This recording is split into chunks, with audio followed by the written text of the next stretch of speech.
You know, there are heavy topics on this ballot right there in candidate races. People feel really passionately about that has emotions running very, very high. KSHB 41 reporter Lily O'Shea Becker live at a polling place for us. And I know you talk with voters to get their thoughts leading up to Election Day, Lily. Yeah, Kevin, I did talk with voters today because a recent poll by Scripps News shows that 37% of Americans are anxious heading into this presidential election.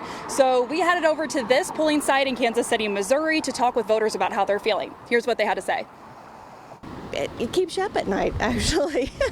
You know, it's stressful. No.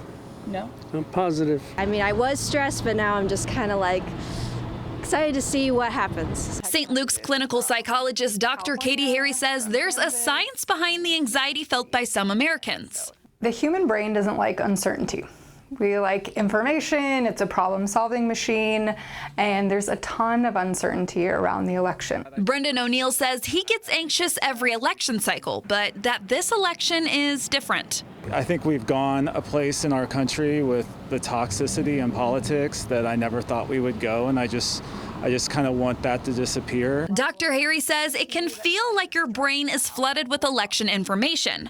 Voter Michelle McLean knows that feeling all too well. You know, you're just bombarded with constant messaging on television, commercials, you know, flyers in the mail, it's everywhere. Dr. Harry says there are some ways to decrease election anxiety. I think first and foremost is recognizing things within your control. So ways that you can vote or make positive actions, volunteering, supporting causes.